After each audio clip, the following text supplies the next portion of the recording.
My name is Claire Whitmore, and when I was 7, my parents made me abandon a stray kitten because it wasn't our problem. 15 years later, on the night I was supposed to introduce my boyfriend to them, I walked out of their house in tears, but I wasn't alone. I left behind the dinner they criticized and the man they dismissed, only for that same man's father to land a helicopter in their backyard and say, "Claire passed." You didn't. Let me know where you're watching from in the comments below. If you've ever had to choose between love and your family's expectations, this story is for you. Now, let me tell you where it all began. It was a gray March afternoon in suburban Ohio, the kind where winter clings to the wind like it doesn't know when to leave. My name is Claire Whitmore, and I was 7 the day I learned that not everything soft and warm could be kept, even if you loved it with your whole heart. My sneakers scraped the tile of the animal shelter lobby as I followed my parents inside, both of them walking too fast, like they wanted this over before I could speak. My arms were cradling a trembling gray kitten with patchy fur and wide, yellow eyes. He'd appeared behind our garage a week ago, half-starved and too weak to meow. I named him Fig. "Claire, stop lagging," my mother snapped, not looking back. She clutched her handbag tightly against her ribcage like it was more fragile than the life I was carrying. "But Mom, he's better now. I fed him, and you're not keeping it," she interrupted sharply. "We've already been over this. It's too expensive to feed strays." My father, walking beside her with his arms crossed and jaw set, muttered, "It's not our problem, Claire. Someone else can deal with it." I didn't understand what money had to do with it. I had been feeding him scraps from my plate and hiding him in the garden shed. I didn't need an allowance, I just needed them to say yes. The shelter volunteer looked at me kindly, bending down to eye level. "He's a sweet little guy. You found him?" I nodded, too choked up to speak. My fingers tightened around Fig's thin body. He was purring, maybe because he didn't know what was happening yet. "All right, sweetheart. You can put him in the cage now," the woman said gently, gesturing toward the row of empty kennels. My knees nearly buckled. My heart pounded against my ribs like it wanted out. I turned toward my parents. "Please," I whispered. "He doesn't even eat that much. I'll take care of him. I have been." "We're not discussing this again," my mother said flatly, pulling her coat tighter. "We're not running a zoo." My dad sighed like he was already bored. "Just get it done." I lowered Fig into the metal crate. His tiny paws clung to my sleeve for one desperate second.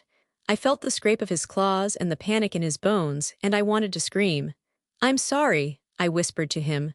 "I really wanted to keep you." The door clicked shut. Behind me, the sound of my mother's heels was already echoing down the hallway toward the exit. I stood there for a moment too long, frozen. The smell of antiseptic and animal fear filled the air. Fig pressed his nose against the bars, staring at me like he couldn't understand why I was walking away. I couldn't either. I took one last look before I turned around, something hardening in my chest that never quite softened after that. I wasn't angry yet, I was too young to name what I felt, but I knew something had broken. Not in him. In me. In the car ride home, no one spoke. Outside the window, the clouds were thick and indifferent, the sky as colorless as my mother's pearls. And deep in the backseat, I sat in silence, learning what it meant to love something more than the people who were supposed to teach you how. 8 years later, I had dishwater hands and a tip jar with my name Sharpie scratched on the side. The clatter of plates, the hiss of the espresso machine, and the smell of burnt toast marked most of my afternoons. At 15, I was the youngest worker at Dutchman's Diner, just off Route 40, and probably the only one whose parents dropped her off, not because they were proud, but because they didn't want me using up gas money. I liked the job. I liked wiping tables until they shone and listening to the regulars argue about sports no one actually watched. I liked earning something that was mine. It felt like I was building a ladder, slowly, stubbornly, $1 at a time. It was a Saturday afternoon when I saw them. 3 girls from school, Amanda, Bree, and that new girl, Tessa, walked in, giggling with whipped cream mustaches and fingernails that cost more than my paycheck. They were the kind of girls who used debit cards their parents refilled like it was magic. Amanda spotted me and offered a tight-lipped smile. "Claire," she said, almost surprised. "Didn't know you worked here." I wiped down the counter with slow, even strokes. "Someone's gotta clean up after you," I said with a shrug. Bree laughed, tossing her hair over one shoulder. "Hey, if you're making tips, maybe you can spot me next time." I smiled politely and moved on to the next booth. I didn't hate them. I just hated that I wasn't them. By closing time, my back ached and my hair smelled like fry oil, but I had 17 crumpled dollars and the sense of small victory. Back home, I quietly placed the cash in a zippered envelope I kept under my mattress. But when I went to add it to the stash, I froze. It was thinner. I flipped through the bills, counting twice. $42 was missing, I already knew. At dinner, I tried to keep my voice calm. Did either of you take money from under my mattress? My mother didn't look up from her magazine. Borrowed, Claire, not taken. For what? Groceries, she said. We were short. My father waved a dismissive hand from the couch. You don't need allowance, you've got your own hustle. But that was I caught myself. Arguing never worked. Logic only made them defensive. I'd learned that the hard way. Mom added, besides, family helps family, that's how it works. But it wasn't how it worked, not for them. When they needed money, it was a shared burden. When I needed anything, rides, books, new shoes, it was not in the budget.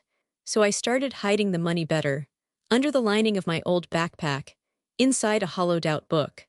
I even taped a 20 inside the air vent behind my dresser. That became my insurance, my promise to myself that I wouldn't always live like this. One night, I stayed late at the diner, cleaning the grease trap because no one else wanted to. The manager, Pete, a gruff man with a soft spot for pie, handed me a crumpled 5 and said, "You don't complain like the rest, you work, I respect that." It was the closest thing to a compliment I'd heard in weeks. Walking home that night, streetlights flickering above me, I thought about Fig, the kitten I wasn't allowed to keep, and how he must have felt in that cold shelter cage. Back then I thought being let go was the worst thing. Now I knew worse was being expected to carry everyone else while no one ever carried you, but I kept going. Every shift, every tip, every dollar scraped from someone's plate and pocket change. Not for status, not for some big dream, I couldn't afford dreams yet. Just dignity. That was my secret goal, to be able to say no, to not owe anyone anything, to never be left behind with the door clicking shut again. It wasn't the school I wanted, but it was the one we could agree on. I remember sitting at the kitchen table, acceptance letter in hand from the Cincinnati Institute of Technology, my dream school. I'd gotten a small scholarship, not enough to cover everything, but enough to prove I was worth investing in. My father didn't even finish reading the second page. "Too expensive, Claire," he said, setting the letter down like it was junk mail. "Loans are a trap." My mother sipped her coffee and added, "Besides, art schools are all the same. Why not stay local and affordable? You'll get the same degree." I knew arguing was useless. So I enrolled at Midwood College, a small, slightly run-down art school 30 minutes from home with peeling murals on the brick walls and vending machines that swallowed your change. It wasn't what I imagined, but it was mine. And that had to count for something. Most days I kept to myself. My headphones were always on, my sketchbook always in hand, and my smiles carefully rationed. People around me moved in tight-knit groups, whispering plans for gallery nights or road trips I could never afford, but I found peace in the stillness. Pencils didn't ask for favors, ink didn't forget your birthday, and charcoal never borrowed your money and forgot to pay you back. I was 3 weeks into fall semester when Luke started sitting next to me in design theory. Not talking, just sitting. He was quiet, tall, with ink stains on his knuckles and a pencil behind one ear. His hair fell into his eyes when he concentrated, and he always wore the same navy hoodie with the thumb holes fraying. We didn't speak until he passed me a sandwich during our midterm break. "You forgot to eat," he said without looking at me. I blinked. "How do you know?" "You've been chewing the end of your eraser for the last hour." I laughed. A real laugh, the kind I hadn't felt in months. "You've been watching me." "Just noticed," he shrugged. "You draw when you're stressed. You draw when you're bored, but you don't draw when you're hungry." It wasn't poetry. But somehow it hit me harder than anything anyone had said in years. After that, he started showing up more, next to me in the library, beside me during critiques, and eventually across from me on the lawn, sketching silently as the trees turned red around us. He wasn't like anyone I'd ever known. He didn't ask questions that were really judgments. He didn't treat me like a charity case or a free therapist. He just showed up. One evening in late October, we sat side by side under a campus oak, watching the last bit of sun drip down behind the rooftops. Luke pulled a thermos from his backpack. "Pumpkin soup. My mom makes too much." I accepted it, letting the warmth seep into my fingers. "She sounds nice." She is, but she likes to hover, I grinned. Must be nice. I think my mom forgets I exist unless the fridge is empty. He glanced at me, eyes soft. That sucks. We didn't say anything for a while. The wind rustled dry leaves, and someone's guitar strummed faintly in the distance. For once, I wasn't thinking about bills or disappointments, or who borrowed what from me and never gave it back. I was just here, with someone who didn't make me earn their kindness. I whispered, voice barely above the breeze, you're the first person who's never asked anything from me. He didn't respond with a compliment or a hug or even a thank you. He just nodded, like he understood exactly what that meant. Later that night, I found a folded napkin in my sketchbook. On it was a quick pencil drawing of me, sitting cross-legged on the lawn, thermos in hand, wind brushing hair across my face. Underneath, in tiny handwriting, he'd written, "You look happiest when you're not trying so hard." I stared at it for a long time. No one had ever seen me that clearly and still chosen to stay. It was a cold Friday evening at my parents' house in suburban Ohio, and I was setting the table with hands that wouldn't stop shaking. "Relax," Luke said softly, adjusting the collar of his navy sweater. "It's just dinner." "Nothing is just dinner in this house," I whispered. My mother, Elaine Whitmore, my mother, the kind of woman who ironed napkins, appeared in the doorway. "You're late." "We're right on time," I said, checking the clock. She looked at Luke, then back at me. "I suppose."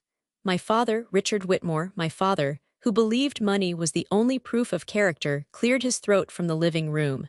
"That the car you parked out front?" Luke nodded.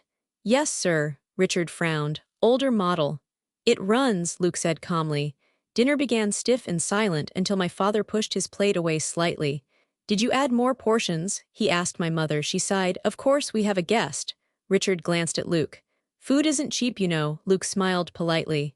"I can cover my share." My mother's lips thinned. "That won't be necessary." "But it's fair," Luke replied. "Fair?" Richard scoffed.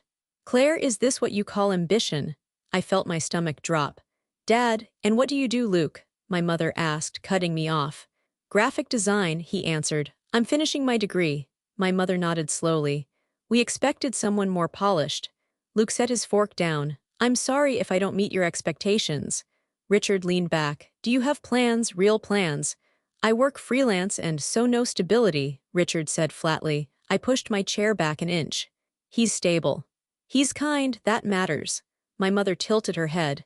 "Kindness doesn't pay mortgages." Luke looked at me. "It's okay." "No," I said, "it's not." Richard gestured at the table. "Claire, you've always had potential, don't waste it." "On what?" I asked. "Love," my mother sighed. "You're being emotional." Luke stood. "Mr. and Mrs. Whitmore, thank you for dinner. I think I should go." My heart pounded. "Luke, no," he said gently. "You don't need to fight this for me." Something in me snapped. I stood up so fast my chair scraped the floor. "You could have at least pretended to care." My mother's eyes widened. "Excuse me.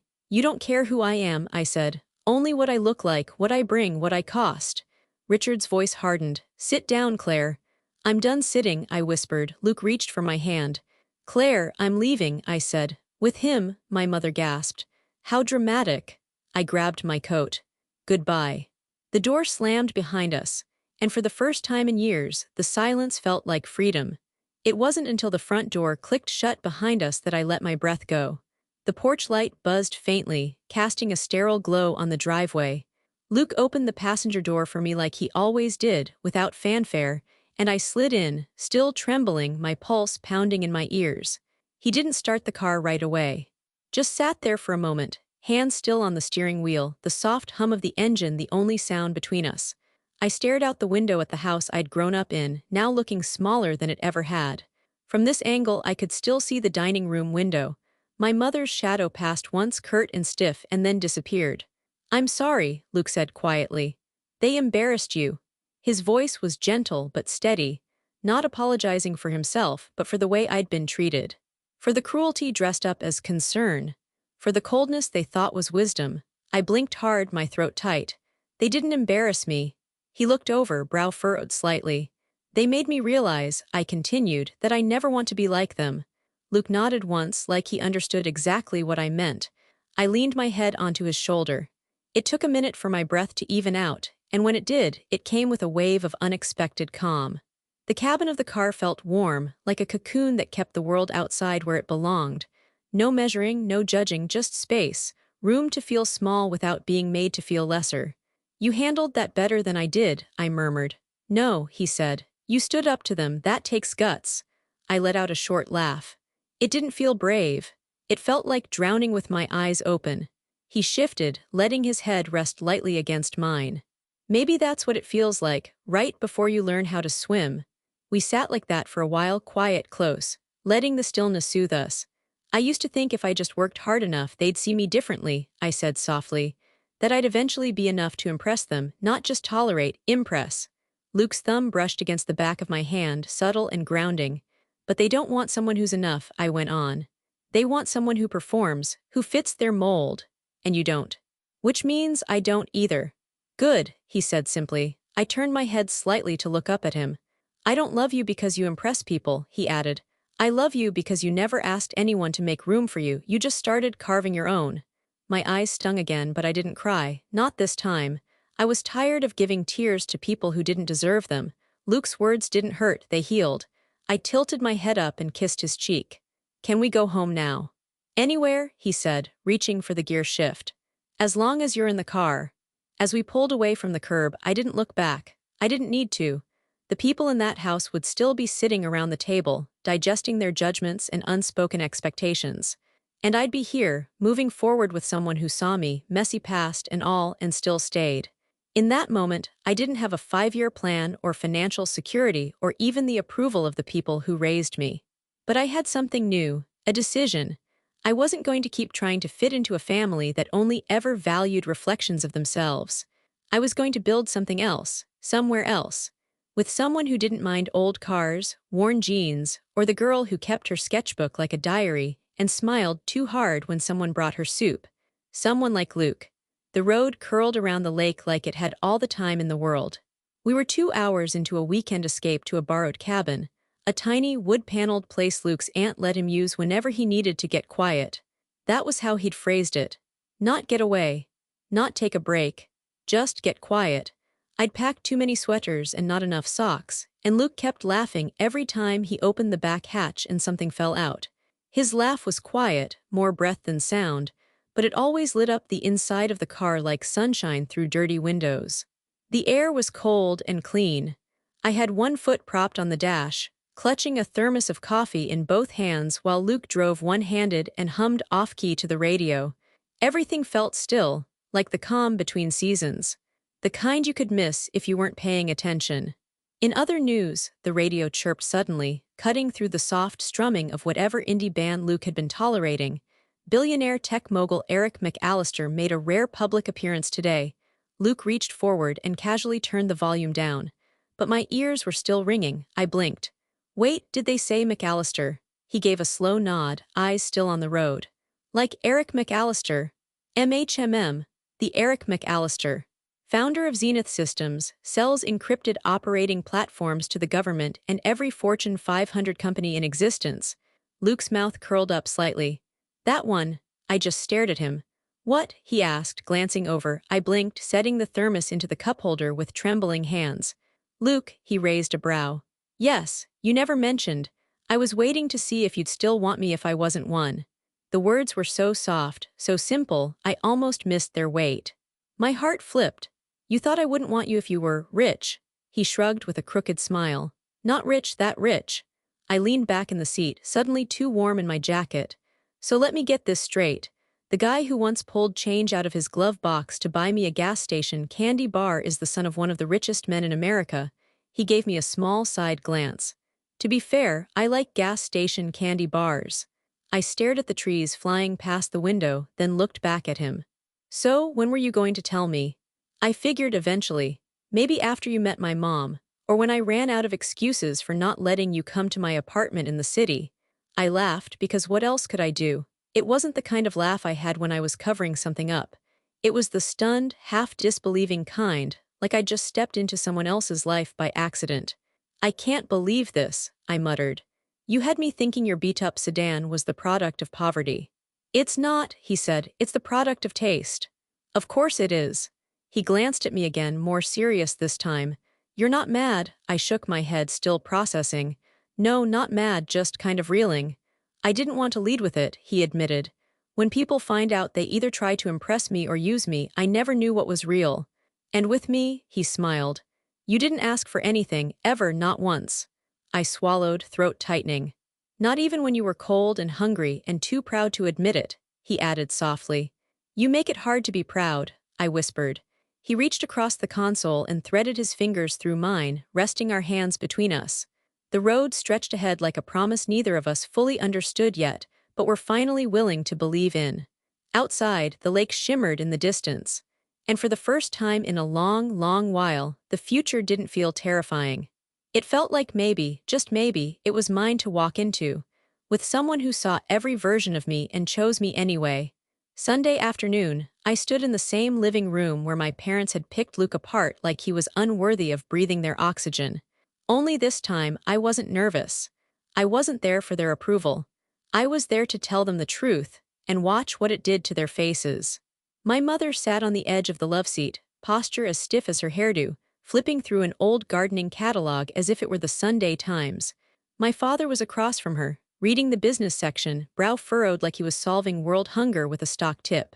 Mom, Dad, I said, voice neutral, controlled. They both looked up, my mother lowering her reading glasses with exaggerated slowness. Claire, she said, I wasn't expecting you. I stepped inside, letting the door swing shut behind me. I won't stay long. That got their attention. We're listening, my father said, folding the paper. I sat down, but not for comfort, just to put us eye to eye. I wanted to tell you something about Luke, I began, something I didn't know until recently either. My mother tilted her head slightly, the way she did when preparing for gossip. My father raised a brow. Is this about his plans, his career? I shook my head. It's about his family. I let the moment hang just long enough. His father is Eric McAllister. My mother blinked. Who? My father stared. You mean Zenith McAllister? I nodded. That one. There was a sharp intake of breath, like someone had smacked the air right out of my mother's lungs. Her hand shot to her collarbone in theatrical slow motion. Eric McAllister, the Eric McAllister. The tech mogul? My father asked, leaning forward now. Claire, are you sure? Very. They looked at each other. The temperature in the room shifted faster than I could have scripted it. My mother's fingers curled around her pearls, a gift from my grandmother she hadn't worn since Christmas 5 years ago. She clutched them like a lifeline. Well, my father said, clearing his throat. Perhaps we were a bit harsh. We didn't know, of course, if we had known. If you had known what? I asked, tone still light but sharp enough to cut. That he came from good stock, my mother said quickly. I mean, of course, he was quiet, but that can be a sign of restraint. Discipline, my father chimed in. I stared at them both, and for once I didn't feel like shrinking. You judged him because of the car he drove and the clothes he wore, I said. Because he didn't try to impress you. My mother smoothed her skirt. Well, we just didn't realize. You didn't care to realize, I cut in. You dismissed him before you even learned his last name. There was a beat of silence before my father chuckled awkwardly. Well, all that aside, we'd love to meet his family now, properly. Of course, my mother nodded. We should invite them for dinner, we can make a better impression. I let their words hang in the air like smoke, then I smiled just a little. You want to meet their money, I said softly. That's not going to happen, my mother blinked. Excuse me, you heard me. My father's jaw tightened. Claire, don't be ridiculous. I'm not, I said. I'm being honest. You're being spiteful, my mother said, voice clipped. No, I corrected. I'm drawing a line, I stood. You had one chance to welcome someone who cares about me, who treats me well, and you made him feel like he didn't belong. Now that you know he comes with a big name and a bigger bank account, you're falling over yourselves to change your tone. My father's face flushed, but he didn't speak. Luke doesn't owe you anything, I added. And I'm not going to use him as a pass back into your approval. I turned to leave, grabbing my coat from the hook. Claire, my mother called after me, voice tight. Don't be dramatic. I paused in the doorway. This isn't drama, I said. This is dignity. And I left. This time the door didn't slam. It clicked shut, quiet, final, unshakable. A month passed like a breath you didn't know you were holding.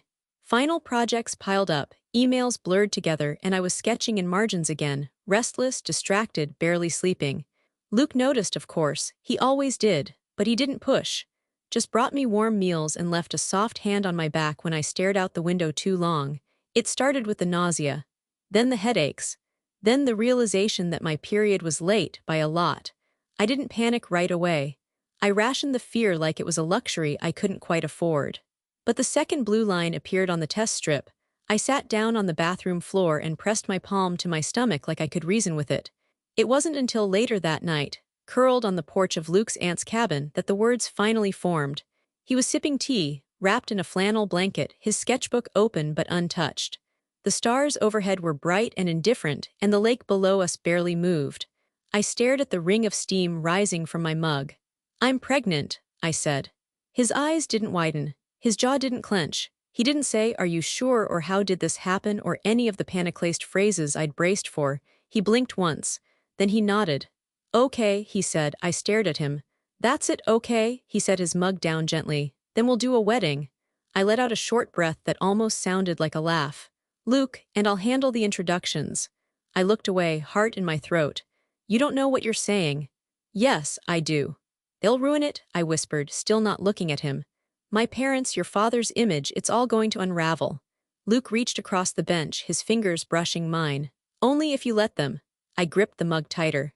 "They'll take something good and make it about them. My mother will obsess over appearances. My father will try to negotiate love like it's a business transaction. Your dad might not even want." "He'll be fine," Luke interrupted gently. "I'm not marrying them, Claire, I'm marrying you." A gust of wind swept across the porch, stirring the hem of the blanket around us.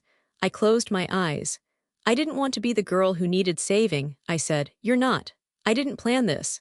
"Neither did I." Silence fell again, but this one was full, not empty. After a while, I set the mug down and leaned against his shoulder. His arm wrapped around me, no pressure, no weight, just presence. "I'm scared," I said finally. He kissed the top of my head. "Me too," I exhaled. "That makes me feel better." The stars kept burning above us, not caring that my world had just shifted again. But that was the thing about stars, they didn't need to understand. They just kept showing up. Kind of like Luke. Still, part of me curled inwards, already bracing for the collision I knew was coming. Because loving someone, building a life, it was terrifying enough on its own. Doing it with two families watching from the sidelines, each holding their own expectations, their own scorecards. That was war, and I didn't know yet whether I had the armor for it. But for tonight, I let myself believe that maybe I wouldn't have to fight alone. The morning of my wedding felt nothing like I'd imagined. There were no bridesmaids squealing in silk robes. No scattered makeup brushes or champagne flutes or music pulsing from a hotel suite.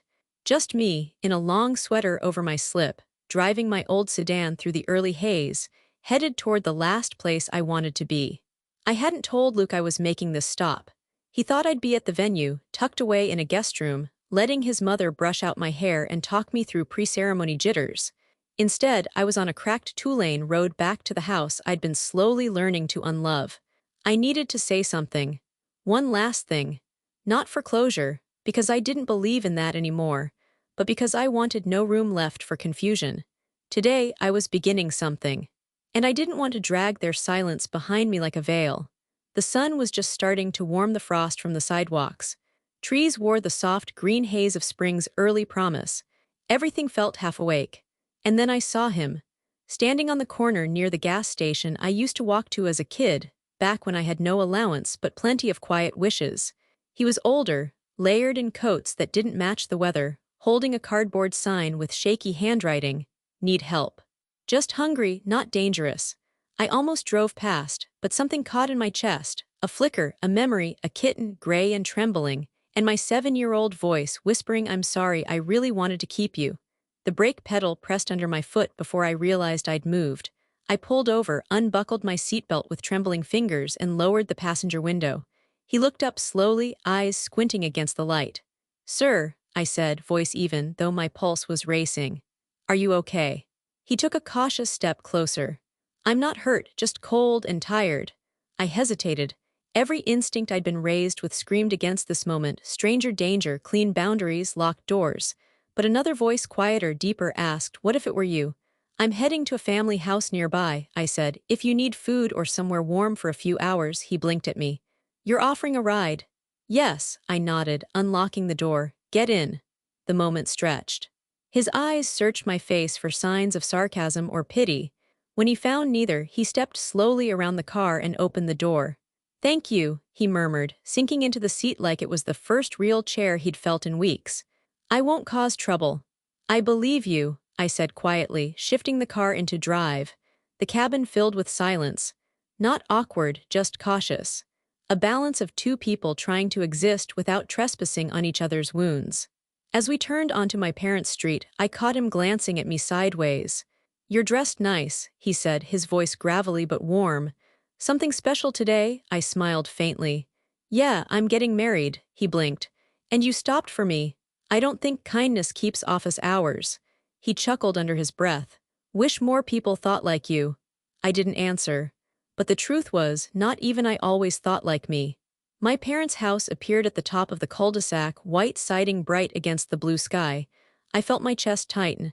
I didn't know what they'd say when they saw me, much less the man beside me. I didn't care. I parked in their driveway and turned to my passenger. Come in if you'd like, there's coffee and probably too many biscuits. He gave me a look I couldn't quite read. You sure? I nodded once. They'll survive it. As we walked toward the front door together, the breeze picked up, tugging at the hem of my dress and the folds of his coat. This wasn't part of any wedding tradition I'd ever heard of, but it was the right beginning. The moment I opened the door to my parents' house, the smell of lemon polish hit me like a memory I didn't ask for. Everything looked exactly the same, cushions perfectly fluffed, not a speck of dust on the console table, crystal bowl filled with those fake glass pebbles my mother insisted were decorative. It was a shrine to image. Nothing real ever stayed long in this house. The man stepped in behind me, hesitant but calm. He didn't speak, just looked around with the wary curiosity of someone entering a museum they'd never been invited into. His shoes left faint prints on the polished floor. I walked straight into the kitchen, where I could already hear my mother clinking silverware. She turned, startled. Claire, I thought you'd be. Then her eyes shifted to the man trailing behind me. She froze. Her entire face changed, confusion to recognition, then panic. Who is that? I placed a bag of bagels and warm takeout on the counter like it was the most normal thing in the world. This is someone who needed help. My mother stared. You brought a homeless person into our home. On your wedding day. Before I could answer, my father emerged from the hallway, adjusting his cufflinks. What's going on? She pointed, voice rising an octave. Claire brought in some man off the street. I don't know what she's thinking. Thinking, I said evenly, that maybe today doesn't have to be about appearances. My father's jaw tightened. Luke's parents will be here any minute. I took a plate from the cabinet, unwrapped a foil container, and handed it to the man. Would you like to sit? There's soup. He looked at me for a beat too long, like no one had asked him that question in years, then nodded and sat gently at the breakfast nook, head bowed. Claire, my mother snapped. Are you out of your mind? Get him out now. I didn't flinch. No, this is not a shelter, she hissed. We have guests coming, very important guests. And he's a guest too, I replied, calm but unwavering. My father stepped forward. This isn't a negotiation, you're making a scene. I tilted my head. So what if I am? Maybe you need one. My mother gasped, clutching her pearls like they were life preservers. You're ruining everything. I'm feeding someone who's hungry. If that ruins your image, then maybe it wasn't worth much. Before either of them could speak again, a low rumble vibrated through the house. It started soft like distant thunder but grew quickly, making the windowpanes shudder. What in the world? My father muttered, moving toward the front. I followed, heartbeat calm now. My hands didn't shake. Outside, blades sliced the sky, sharp, loud, unmistakable. A sleek matte black helicopter hovered above our lawn, the downdraft sending the rose bushes into a frenzy and flattening my father's perfectly raked leaves. It descended with mechanical grace, landing on the grass like it belonged there. My mother's mouth fell open. Oh my God. My father just stood there, eyes wide. That's not. The door of the helicopter swung open. A pilot in a dark uniform stepped out, removed his helmet, and strode up to the porch. He gave a crisp nod. Sir, he said, turning to the man still seated inside at our breakfast table, your helicopter is ready. Silence slammed through the house. The man stood slowly, shoulders straightening, his posture suddenly regal. He removed the coat he'd worn like armor, and underneath was a pressed navy suit, subtle but elegant. He walked forward, toward my parents, and paused in the doorway. I'm Eric McAllister, he said simply. Luke's father. My mother staggered back a step, her hand still clutched at her chest. What? My father blinked. But she said, Eric turned to me. Claire, you passed. He looked back at my parents. They didn't. I didn't speak. I didn't need to. My mother's mouth opened. Nothing came out. And outside, the wind from the still spinning blades swept through our doorway like a clean break. The wind from the helicopter whipped through the entryway, sending the lace curtains fluttering like frantic birds, and rattling every fragile thing my mother had ever cared about. My parents stood frozen, pale, and speechless, as the man they had tried to banish from their home stepped forward, each step measured, assured, heavy with the kind of weight no money could buy. Eric McAllister no longer looked like someone you could ignore. His posture shifted as he crossed the threshold, shoulders back, chin raised, his presence suddenly commanding. The battered coat he wore earlier now hung over his arm like an old disguise he no longer needed. My father Richard was the first to find his voice. I didn't realize, my mother swallowed hard. We had no idea. We thought, Eric cut her off, gently but without hesitation. You saw what you wanted to see. His voice was smooth and deliberate. Not loud, but every syllable carried. Like he was used to rooms falling quiet when he spoke. I came here today, he continued, turning to face both of them, not to test Claire but to see the kind of people who shaped her. My father stepped forward, his voice suddenly overly polite, eager. We may have misjudged. You didn't misjudge, Eric interrupted. You revealed yourselves. The silence was suffocating. My mother fidgeted with her pearls, eyes darting from Eric to me to the helicopter outside like this might still be some twisted, elaborate prank. I gave Claire no warning, Eric said, looking at me now. I told Luke I wanted to know what mattered to the woman he loved. I've seen a lot of people chase my last name. Very few stopped to ask if I deserved their kindness first. I felt my chest rise slowly as the moment landed. He wasn't angry. He was disappointed, but not in me. Claire, he said again, eyes softening, you passed. You showed grace to a stranger. You acted with conviction even when it cost you the comfort of your parents' approval. That's character and that's rare. He turned back to my parents, voice steady. And you, on the day your daughter was supposed to be celebrated, showed what you valued most. Reputation, convenience, appearances. You didn't even help a man at your own door. I took a slow step forward, letting the words echo behind me. My voice came out quiet but firm, cut from the same cloth as the girl who once placed a trembling kitten into a metal cage and swore she'd never feel powerless again. You didn't even help a man at your door. My mother's lip quivered. Claire, we didn't know. That's the point, I said. You never want to know, you didn't ask, you never ask. My father opened his mouth, but no excuse followed. Just breath. I turned to Eric. Thank you for letting me choose who I am. He nodded. It was always yours to choose. And just like that, he walked past them, out into the wind, toward the humming helicopter that waited with its blades still pulsing like a heartbeat in the sky.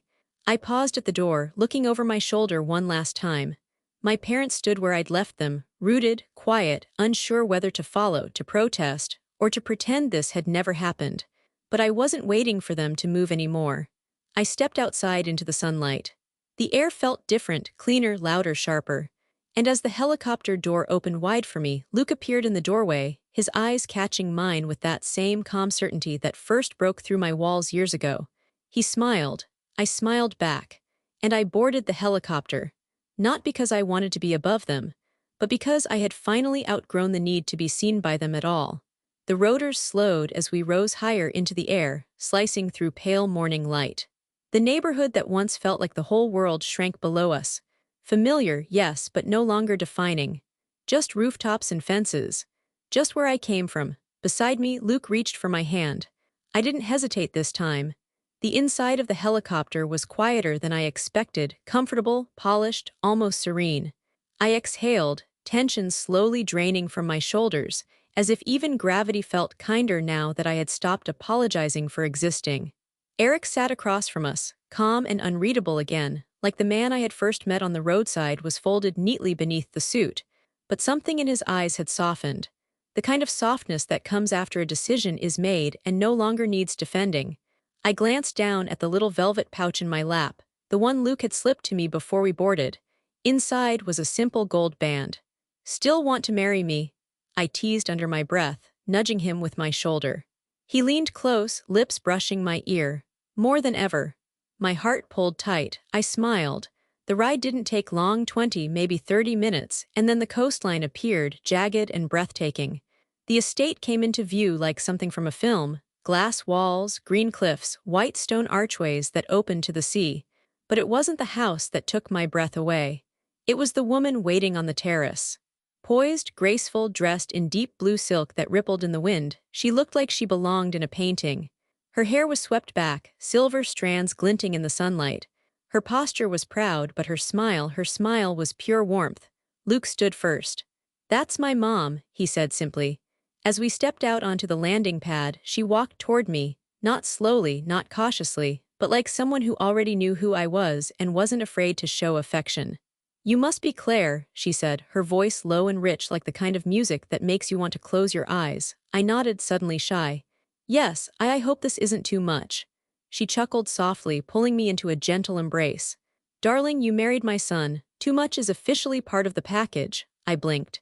"So you're not mad I brought your husband to a rundown Ohio kitchen in a charity coat?" She stepped back, still smiling.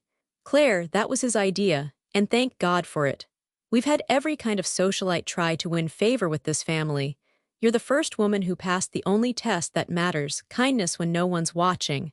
I didn't know what to say, so I whispered the truth. "I was scared of your world." She touched my cheek gently. "And yet you're the only one who truly belongs in it."